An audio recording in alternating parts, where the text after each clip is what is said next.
Malam ini kita belajar dari kisah Nabi Ibrahim. Kisah menggenggam keajaiban meraih keberuntungan. Jadi yang hari ini mungkin terlilit hutang, yang mungkin terlilit banyak masalah, jawabannya ada di kisah Nabi Ibrahim ini. Wa nabbi'uhum an dhaifi Ibrahim. Dan ceritakan kepada mereka Muhammad tentang tamu-tamunya Nabi Ibrahim. Iddakhalu alaihi faqalu salama.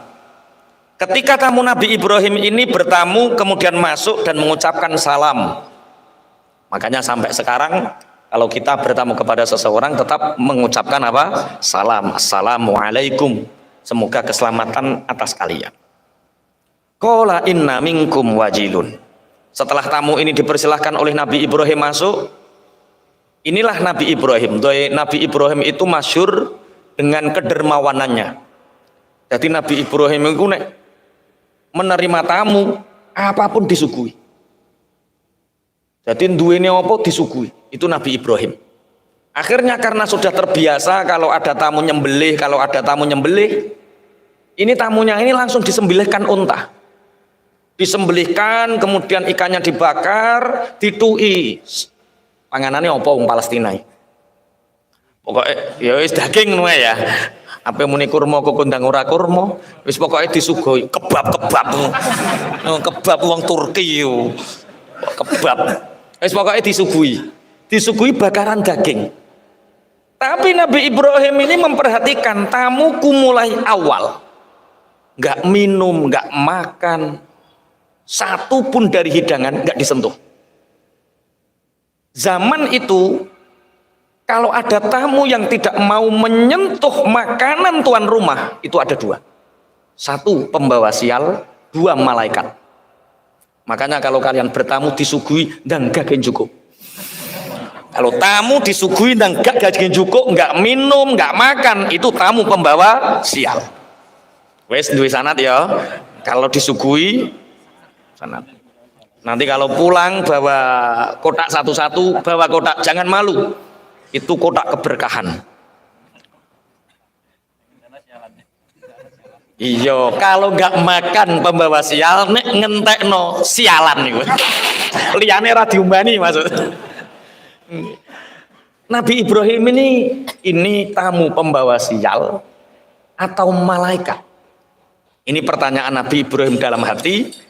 Disuguhi minum nggak minum, disuguhi makan nggak makan, karena malaikat itu lala syurba wala nauman lahum. Malaikat itu tidak makan, tidak minum, itu ciri khas malaikat. Atau orang-orang saat itu zamannya Nabi Ibrahim punya tradisi kalau tamu di situ nggak makan, nggak minum, kemudian sudah pulang, maka tamu itu pembawa sial. Saat itu keyakinannya seperti itu.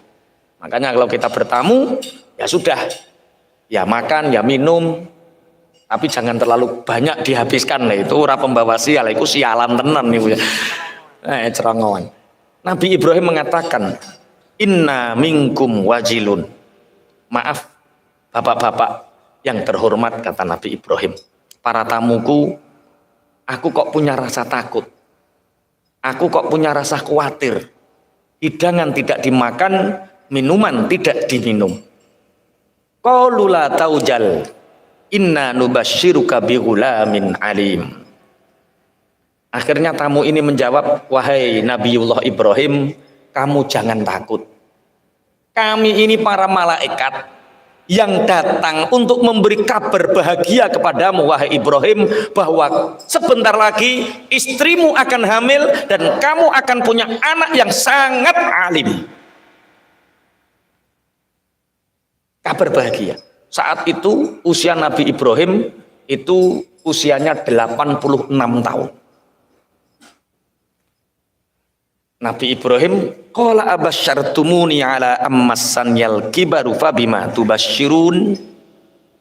Bukannya Nabi Ibrahim tidak percaya, tapi saking gawoe, saking bungai sampai Nabi Ibrahim mengatakan, kamu membawa kabar berita aku akan punya anak sedangkan usiaku sudah tua. Fabima tubasyirun, kabar bahagia apa ini? Ini bukan berarti Nabi Ibrahim ingkar terhadap kabar wahyu. Iki padha sampean merongos, melarat, keriting elek, ana bocah wedok ayu, anake wong sugih terus ngomong, "Mas, tulung nikahi aku." Terus sampean yang jawab piye? Oke piye ora? Mesti kaget dhisik kok oke ku piye? Iku ora awakmu oke. Bahasane ora langsung oke. Ini nikah, mesti kan mau tok to. Sampeyan tak nikah, kan ngoten. Saking soknya. Nabi Ibrahim 86 tahun menantikan kehadiran anak. 86 tahun Nabi Ibrahim berdoa agar dia diberi keturunan penerus sujud. Tapi 86 tahun doa Nabi Ibrahim belum dikabulkan. Baru dapat kabar saat usia Nabi Ibrahim 86 tahun. Nah, Nabi Ibrahim itu menikah yang pertama dengan siapa? Hajar iku nek sinau nang ndi kok Hajar? Hajar iku pemberian kok Hajar, Sarah. Nabi Ibrahim menikah dengan Sarah sampai usia 85. Kemudian pernah tak ceritakan, kemudian saat itu ada raja yang sangat zalim namanya Heksus atau Heksos. Itu operasi wong ayu. Nek ngrene wong ayu dipek, nek wong ayu dipek, bojone dipenjara. Saat itu seneng nek duwe wong elek, bojone elek seneng. Tapi karena Sarah ini sangat cantik, dipenjara, mau dimiliki, mau diperkosa sama Raja Heksus, nggak bisa. Akhirnya saking senengnya dikei hadiah. Lah hadiah pemberian itu bahasa Ibrani itu bahasa hajarna. Aku memberikan hadiah. Akhirnya terus Hajar ini diberi kepada Sarah. Kemudian Sarah ini meminta Nabi Ibrahim untuk menikahinya. Pada usia Nabi Ibrahim 85 tahun. Akhirnya timbul kabar 85 tahun, ternyata usia 86 Nabi Ibrahim diberi kabar oleh tamu-tamu ini bahwa kamu akan punya anak. Nabi Ibrahim menganggap beliau punya anak di usia 86 tahun.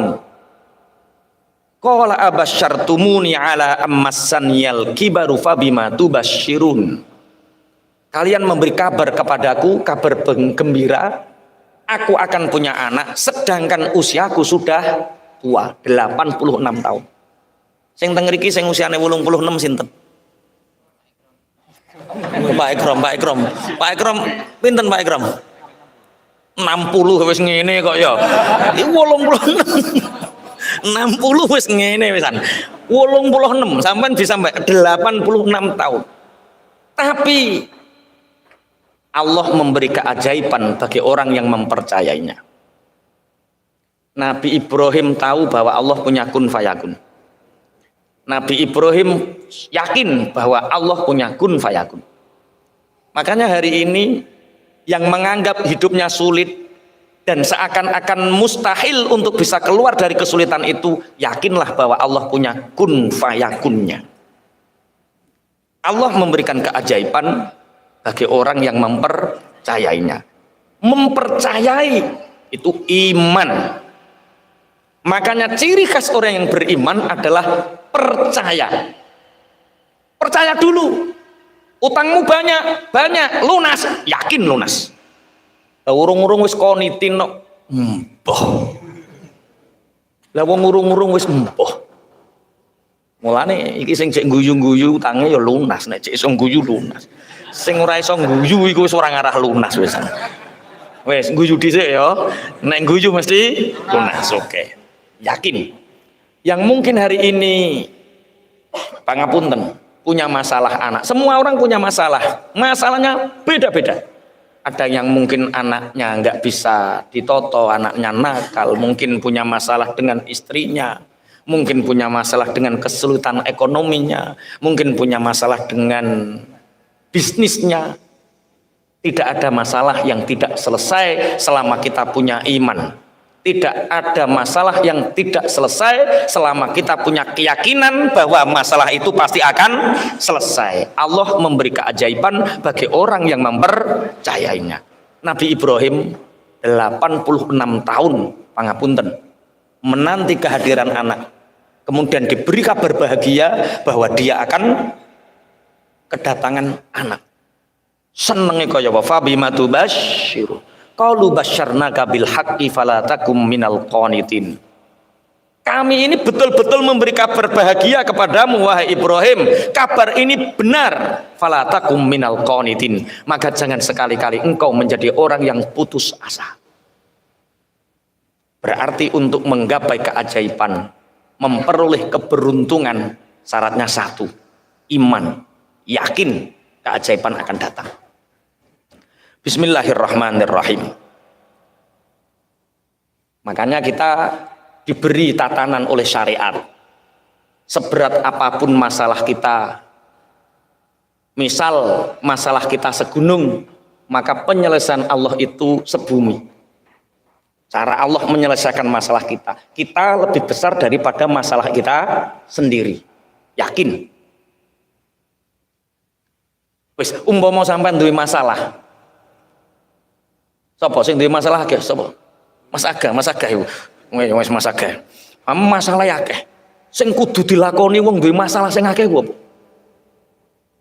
Senjatamu ben masalahmu selesai ku apa? Misal masalah hutang, misal ora sampean kok duwe hutang ora, misal ketika kita punya hutang, ketika kita anak kita nakal, ketika pangapunten ekonomi kita sulit, atau apapun yang mengganggu pikiran waktu kita, mungkin sakit yang tidak sembuh-sembuh, itu untuk kita keluar dari masalah, untuk menggapai keajaiban, memperoleh keberuntungan, sehingga Allah mengurai masalah itu. Yang pertama yang dilakukan apa? Percaya bahwa masalah itu akan terlewati. Yang kedua, sabar. Yang ketiga, ikhtiar nomor piro? 3. Di era pernah ndonga dhewe, Pak. Setelah kamu punya keimanan, punya iman, yang dilakukan itu berdoa. Doa itu pusaka pertama, bukan terakhir. Ojo keliru. Pokoknya wis tak lakoni dhisik Pak Yai. Ikhtiar apa-apa tak lakoni, kok tak barengi doa. Doa terakhir deh. Padahal Rasulullah itu dawuh ad-du'a usilahul mukmin. Doa adalah senjatanya orang mukmin. Doa adalah senjatanya orang mukmin. Dan hari ini tanggal 16 Rajab, Rasulullah bersabda inna rajaba syahrullah titik kokunutoe. Rajab ini sungguh ini adalah bulannya Allah. Siapa yang memohon kepada Allah diijabah oleh Allah. Siapa yang meminta kepada Allah di bulannya Allah ini diijabah oleh Allah. Maka kita setelah meyakini masalah kita akan selesai, setelah kita punya keyakinan bahwa Allah akan memberi keajaiban kepada kita, tidak ada yang tidak mungkin bagi Allah. Allah punya kun fayakun. Setelah kita punya keimanan seperti itu, teruslah berdoa. Karena doa ini pusaka sing paling ampuh. Ikhtiariku guni-guni dhisik. Doa ini dincepno tenan. Apalagi di bulan Rajab, karena Rajab ini bulannya Allah. Bismillahirrahmanirrahim. Di bulan Rajab itu yang paling utama, amalan yang paling utama di bulan Rajab itu istighfar. Kenapa istighfar? Ya karena Rajab ini bulannya Allah. Maka bersandarlah kepada Allah, iktimat Allah, senden nenggone Allah dengan memperbanyak istighfar. Istighfar niku napa? Astaghfirullahalazim alladzi la ilaha illa huwal hayyul qayyum wa atubu ilaih. Sebanyak-banyaknya.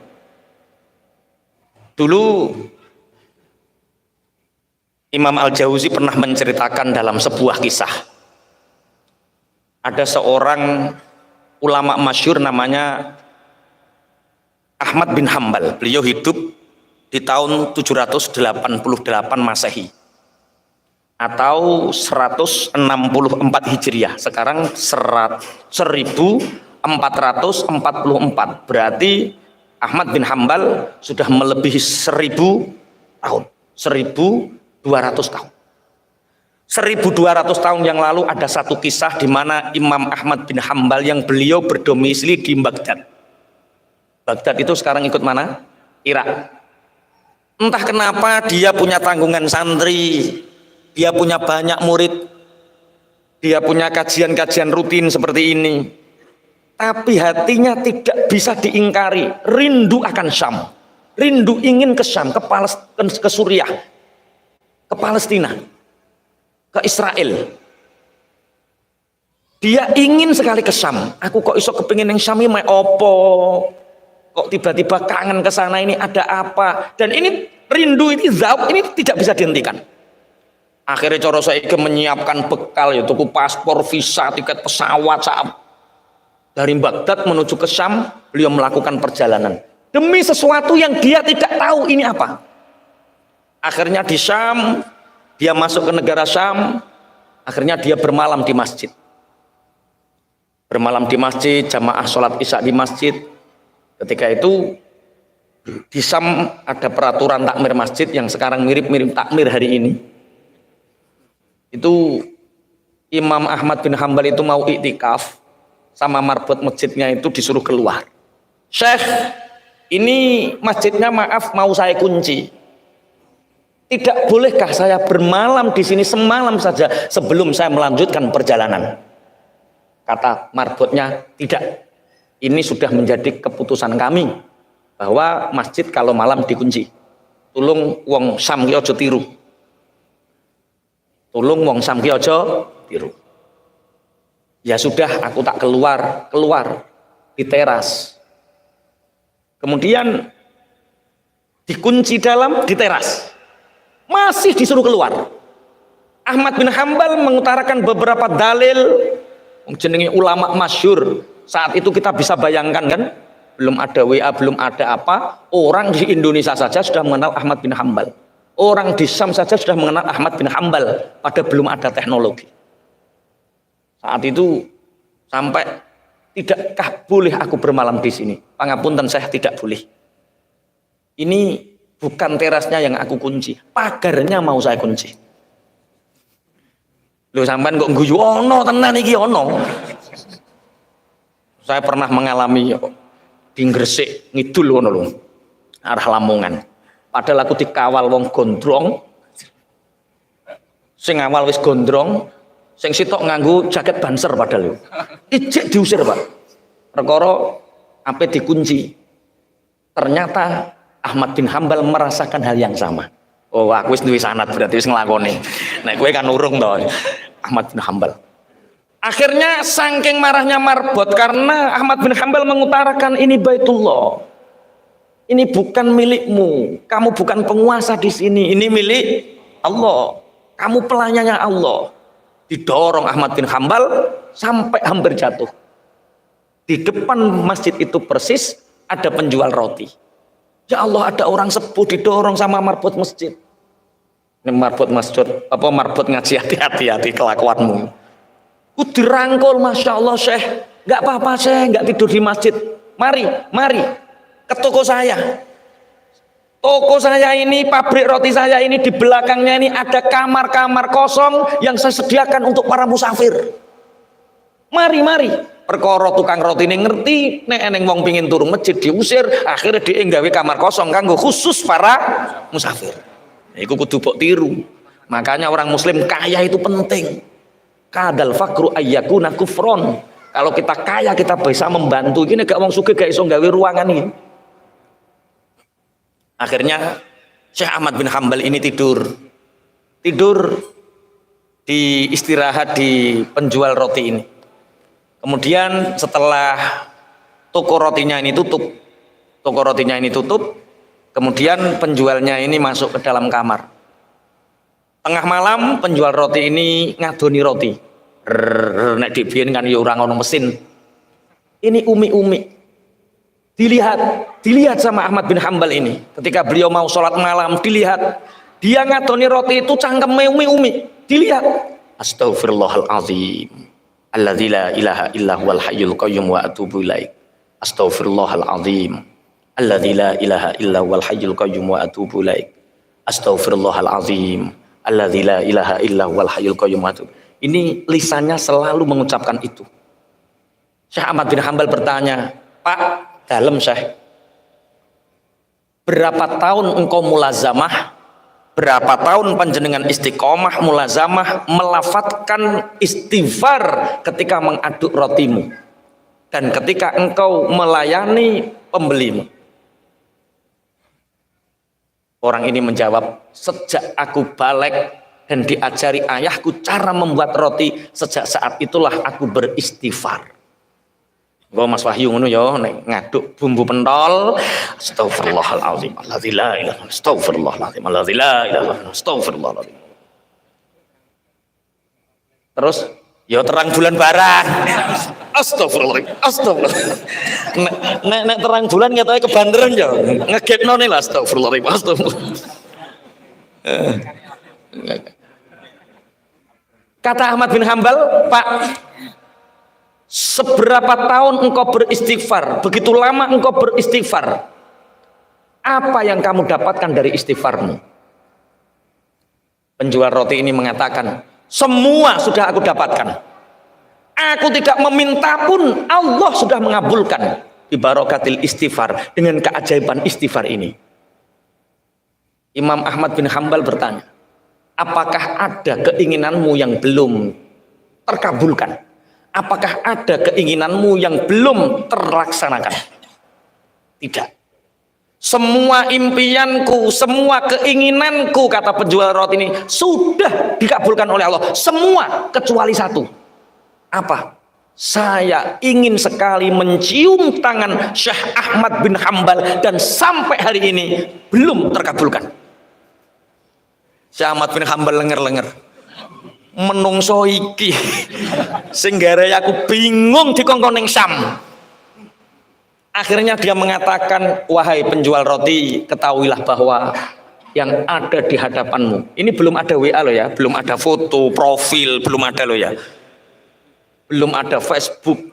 Jadi untuk mengenal, untuk mendatangkan seorang ulama saat itu betul-betul dengan ruh. Syekh Ahmad bin Hambal mengatakan, kamu tahu wahai penjual roti, yang ada di hadapanmu ini adalah Ahmad bin Hambal al-Baghdadi. Ahmad bin Hambal al-Baghdadi, mujtahid mutlak. Akhirnya dirangkul. Cara merangkulnya mungkin di sini tidak lazim. Cara merangkulnya itu wajah, di dada kanan, di dada kiri, kemudian baru rangkulan. Jadi mencium dada kanan, mencium dada kiri, mencium tangan, baru rangkulan. Kata Syekh Ahmad bin Hambal, aku berbulan-bulan rindu untuk ke Syam, tapi aku tak tahu apa tujuanku. Ternyata istighfarmu yang menarik aku dari Baghdad sampai ke Syam. Istighfarmu. Satu, untuk menggapai keajaiban, mendatangkan keberuntungan. Satu, iman, keyakinan yang kuat. Allah memberi keajaiban pada orang yang meyakininya. Kemudian yang kedua, perbanyak doa dengan istighfar. Apalagi di bulan Rajab ini, perbanyak doa istighfar. Kemudian setelah itu apa Mas Aga? Lah yo ikhtiarmu iku apa wae. Iki sedekah piring diliwati kabeh ya. Iman, doa dengan istighfar dan sebagainya, kemudian dengan bersedekah. Keajaiban itu ada di dalam sedekah. Tapi sekali lagi, sedekah itu bukan strategi. Ada seorang syekh punya murid. Muridnya ini melihat kiainya ini setiap waktu beramal soleh dan bersedekah. Sebagaimana yang sering diceritakan oleh para murid-muridnya Abuya Said Muhammad, setiap subuh Said Muhammad tidak pernah lepas untuk selalu bersedekah di pasar-pasar dan di pelosok-pelosok kota Mekah. Dan itu disaksikan oleh para santrinya. Dan ini ada seorang syekh yang punya murid, dan muridnya ini tahu kiainya ini bersedekah jor-joran, beramal soleh jor-joran, tapi harta kiainya tidak pernah habis, terus bertumbuh, terus bertumbuh.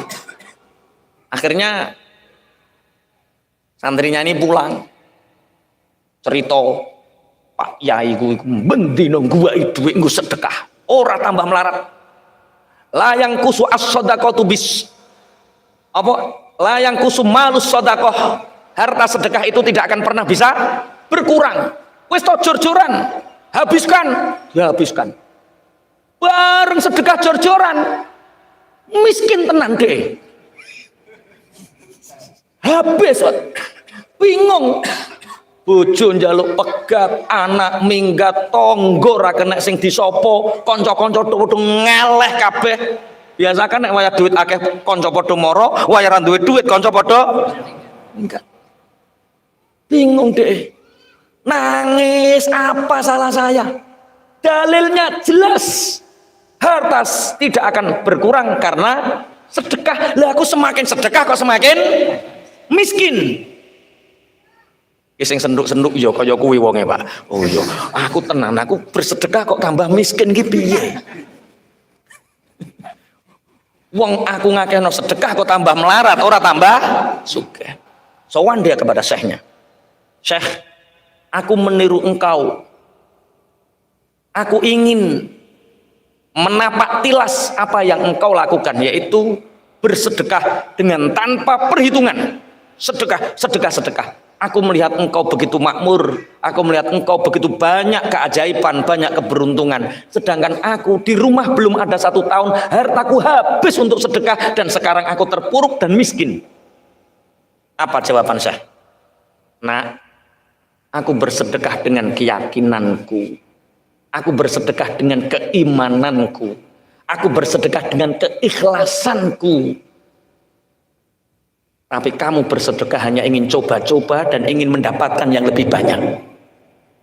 Kamu menjadikan sedekah sebagai strategi, bukan burhan, bukan tanda iman. Ini paham toh maksudnya? Dadekno sedekah sebagai strategi untuk mendapatkan hal duniawi, bangkrut gue. Gak percaya jajal. Neneng sing wani? Jujur, aku sedekah kok tambah melarat. Oh, berarti tandamu utekmu utek strategi. Nek kowe kepengin sugih, belajar ilmu bisnis nang IIBF ngene gak apa-apa. Strategi bisnis, ojo jadikan sedekah sebagai strategi bisnis. Sedekah itu burhan. Burhan itu tanda iman. Aku bersedekah dengan keyakinan, sedangkan kamu bersedekah hanya coba-coba. Wes, nek sedekah ojo jajal-jajalan. Kok sedekah tambah melarat, iku tandane jajal-jajalan. Ono sing guyu iya ya jajal-jajalan kae. Tak jajal lo aku ding 10.000 saiki dadi 100.000. Tak jajalne kok 500.000 dadi 1 juta. Ya wis jajalne 10 juta, gak oleh apa-apa. Itu berarti sedekah bukan bukti iman, tapi sedekah hanya dijadikan alat strategi. Rasulullah mengisahkan dulu di zaman Bani Israel itu ada seorang tukang kasur yang dia jualannya kapuk. Kapuk itu bahasa Indonesianya apa? Kapas, kapas. Jadi dia ngambil randu. Saya juga Pak Yai kalau maknani randu ya. Tapi sebenarnya di sana apa saya nggak tahu. Mosok nang Arab kok ono randu ya. Tapi nggak apa-apa lah. Yang penting kapas. Entah ning kono jenenge apa, nek ning kene jenenge randu. Dia itu tiap siang pagi, tiap pagi itu dia beli bahan mentah randu. Malam dia itu mengambil isinya, kemudian kapasnya ini dikumpulkan, kemudian dibawa ke pasar dijual. Orang ini, orang Bani Israel ini, dia ahli bersedekah. Kalau dia dapat untung 100.000, kalau dia dapat untung 100.000, yang 50 untuk sedekah, yang 50 untuk biaya hidup. Tiap hari seperti itu. Yang 50 untuk sedekah, yang 50 untuk biaya hidup. Selalu seperti itu. Suatu saat dia dapat untung 100. Tahu-tahu pulang belum sempat dia mensedekahkan 50% penghasilannya, ada 2 orang yang saling berkelahi, jotos-jotosan, dipisah, apa paten-patenan. Ini kenapa kalian akan saling membunuh? Biarkan kami saling membunuh. Rebutan apa kalian sampai mau membunuh? kami ini rebutan uang 10 dirham. Ini 10 dirham ini milik saya. Jere sing kono, enggak, ini milik saya. Wani mati ini aku. Gowelut. Wong iki yang dia pegang 10 dirham. Iki nek tak kekno masalahnya selesai. Tapi kok neng masalah. Soalnya gak ono sing dipangan.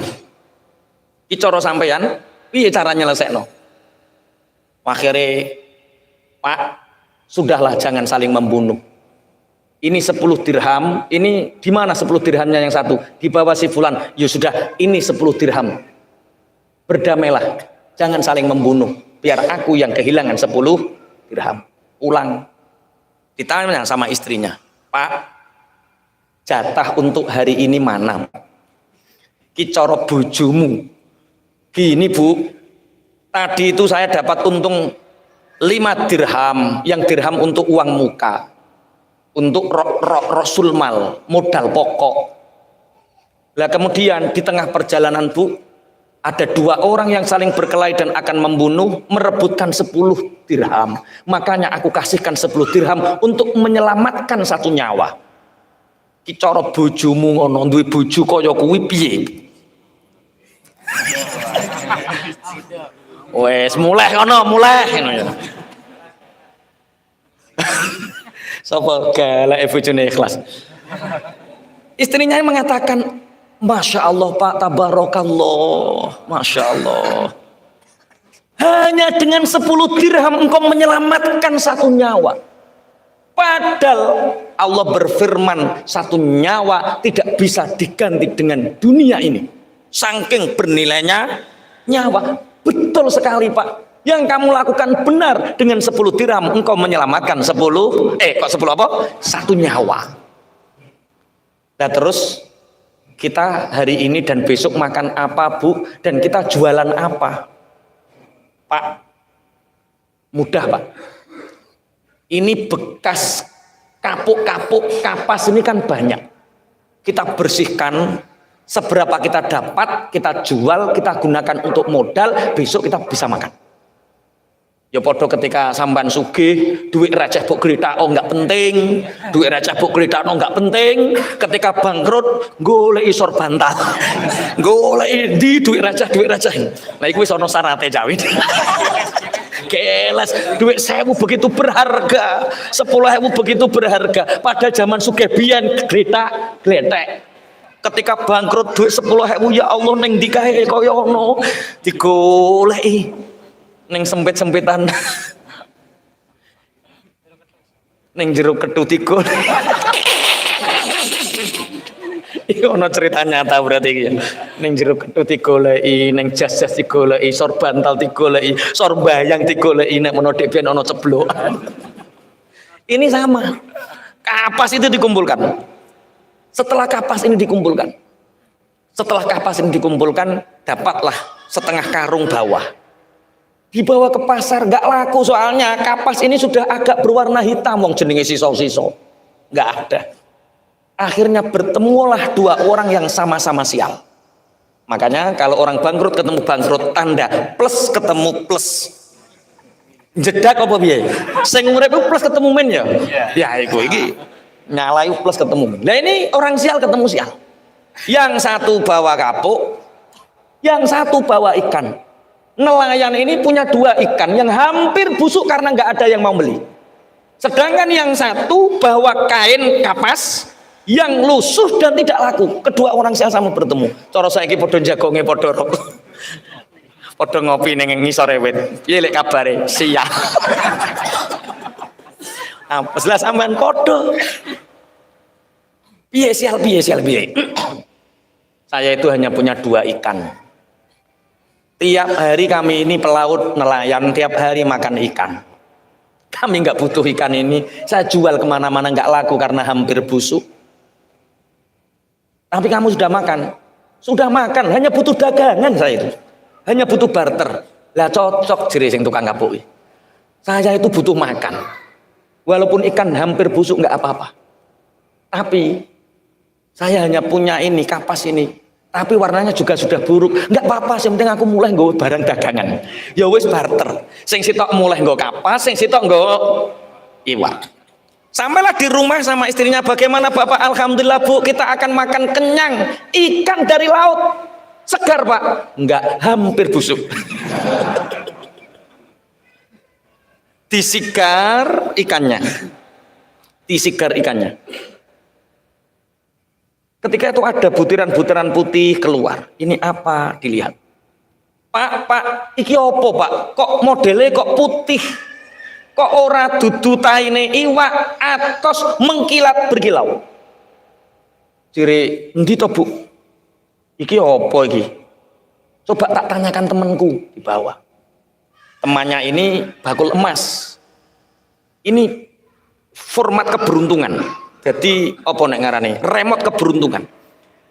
Jadi Allah memberi keajaiban kepada orang yang mempercayainya.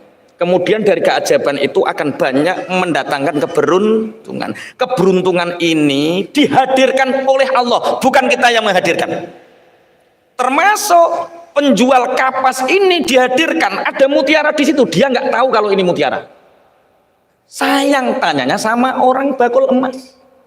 Sama bakul emas, kelihatannya ini mutiara Mas, kelihatannya loh, wong saya bakul emas saya nggak tahu. Lah punya relasi bakul mutiara banyak. Cara saya kita teleponkan. Cara Sherlock.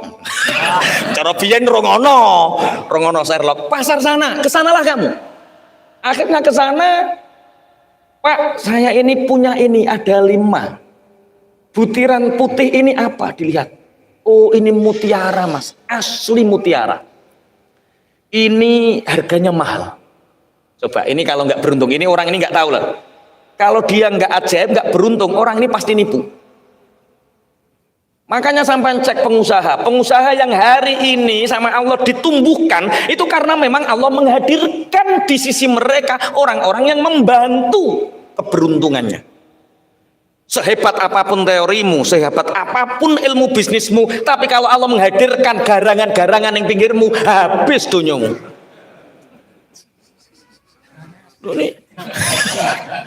Ini sing garangan yang guyu yo. Ini nih. Lah harganya berapa, Pak?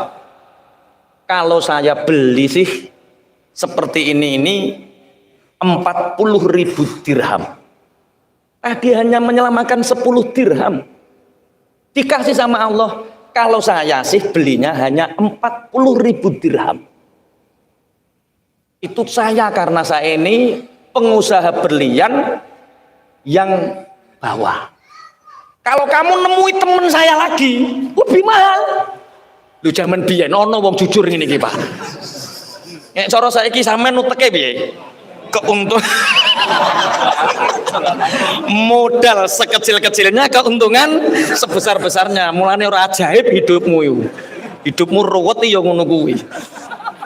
Ini keajaiban didatangkan oleh Allah. Kalau di sana Mas beraninya 80.000 loh, kalau saya hanya 40.000. Ya wis wong ada 5 saja toh Pak, sampean beli nggak apa-apa 40.000 dirham, nanti sisanya tak bawa ke rumah temennya sampean. Di rumah temennya. Wah ini kalau saya berani 80.000. Tapi ada pengusaha yang lebih bonafit lagi, 120.000 Mas. Gimana? Kamu bawa ke sana atau ke sini? Ya kamu tak kasih 1 lah. Antum rezeki. Wong nek wis tau katok ya antum rezeki Mas. Tapi nek pengusaha lagi bangkit urung tau bangkrut ya dek walah profit ngono sing dipikir. Ora dek antum rezeki ora. Akhirnya dibawa yang berani membeli 120.000. Kaya mendadak Mas. Setelah sampai rumah, datanglah pengemis. Assalamualaikum. Pak, 3 hari saya belum makan. Sudilah kiranya Bapak memberi saya sedekah. Dicoro bujumu jadi OKB. Orang kaya baru. Ada pengemis seperti ini, apa yang dilakukan? Teladuk. Penyakit orang OKB, orang kaya baru. Katanya seperti ini. Bu, itu ada orang kasih makan. Istrinya mengatakan, Pak, astagfirullah Pak, kita diuji sama Allah Pak. Lah gimana tuh Bu? Ketika Bapak hanya punya uang 10 dirham, Bapak bersedekahnya 5 dirham. Besok yang kita makan kita nggak tahu, kita besok makan cari hari ini, Bapak berani bersedekah 50%. Kita ini kaya Pak. Ada orang minta sedekah, masanya dikasih makan. Lah gimana Bu? Ya kasih separuh Pak, kita sudah dapat banyak. Berarti orang-orang yang ajaib, orang-orang yang banyak memberi keberuntungan, itu karena di belakangnya ada istri yang support untuk kebaikannya. Ngurung. Iki nyemoni bojone deh. Iki curhat. Istrinya yang mengatakan, Pak, ketika Bapak miskin, besok yang digunakan makan Bapak mencari hari ini, Bapak berani bersedekah dari 10 dirham, Bapak berani 5 dirham. Hari ini kita sangat kaya Pak. Kenapa Bapak tidak berani bersedekah separuhnya? Itu bojone wedok sing muni. Engko bojomu ceritane kaya iki ya, Dik. Ciri Pak Yai untuk menggapai keajaiban, mendatangkan keberuntungan, istri itu harus support dengan cara bantu masih luman, Dik, bantu. Masih luman ki bantu. Terus dibantah karo bojomu, tapi ojo nggo strategi, Mas. Iman. Paham ya? Akhirnya diberikan separuh, kemudian orang ini semakin bertumbuh. Berarti kalau hari ini kita punya masalah yang kelihatannya tidak mungkin diselesaikan, yakin Allah akan menyelesaikannya. Dengan apa? Dengan keajaiban doa. Dengan apa? Dengan keajaiban sedekah. Baru strategi. Tapi wong-wong biasanya aku wis pola ora kaprah ngene iki kok tak wangin ndonga-ndonga terakhir. Ini kesalahan kita yang mungkin banyak orang yang tidak tahu bahwa menganggap bahwa strateginya itu diutamakan, padahal dekati Allah dulu dengan keyakinan imanmu, dengan doamu, dengan strategimu, akhirnya Allah akan mendatangkan keajaiban bersamaan dengan keberuntungan yang diraih. Allahumma amin. Nabi Ibrahim usia 86 tahun, seakan-akan dia tidak punya anak, tapi Allah mendatangkan keajaiban itu dengan apa? Dengan hadirnya seorang anak yang bernama Ismail. Wa nabihum an dhaifi Ibrahim. Qalu basyarnaka. Tapi kadang orang itu, contoh, ini rata-rata yang hadir usianya sudah ada 40. Banyak yang lebih 40 atau kurang 40? Lebih ya, berarti kira-kira wis do ape madhep to ya kira-kira ya. Kira-kira wis jujur wae lah, jujur wae. Kira-kira. Gini. Orang yang usianya 40 tahun ke atas itu seperti orang yang umroh. Umroh itu paling di berapa hari lumrah sangang dino 13 dino. Orang umroh, ini sebelum saya bercerita tentang orang umroh, misal Cak Win, misal sampeyan duwe duit 1 juta, ono 100.000, ono 50.000, ono 2.000. Terus duit 1 juta iki mbok gawa salat Jumat kabeh. 100.000, 50.000, 2.000, ono 1 juta, berarti 1 juta 2.000. Kemudian ada kotak lewat, kira-kira sing mbok odos. Sing ruju. Sing ruju iku sing ndi? 2.000. Lucu kan? Mbok odos 100 kok abang balekke. Mbok odos 50 kok ijo biru balekke. Bareng lusuh 2.000 iki. Iku analogikanya seperti ini, logikanya ini. Sampean umroh 2 hari sebelum kepulangan, orang umroh apa yang dilakukan? Pakaian dilempit, sing rusuh-rusuh dilempit, dilebokno koper. Orang yang kita bawa pulang dikoperi, diresi. Kamu bawa uang 500 juta ketika umroh, kemudian bok delek neng hotel, bok tinggal mantuk. Kamu pulang, uang 500 jutamu kamu tinggalkan ketika umroh di kamar. Kemudian kamu bawa pulang ke sini pakaian kotor, yang kamu masukkan ke dalam koper, sepatu, sandal jepit, kaos kaki, kamu bawa pulang, uang 500 juta kamu tinggal di kamar di Mekah. Kira-kira sampean dilokke wong piye? Bento. Wong duit 500 juta kok ditinggal, kok ngopeni barang ngamuk. Lah 2000 ya kuwi. Gak paham maksudnya? Paham toh maksudnya? Iya, kita ini kan mau pulang ke kampung halaman. Mestinya yang kita bawa pulang itu yang paling berharga. Wes toh, kelambi elekmu mbok tinggal gak apa-apa, 500 juta gowonen. Aman. Enggak 500 juta ditinggal, sing 2000 digowo. Kaos kaki, japit, kok remas, balsem, kok gowone muleh, sing 500 juta mbok tinggal, kowe dilokke bento. Tapi aku gak wani ngelokne sampean bento. Masih sing mbok edos 2000.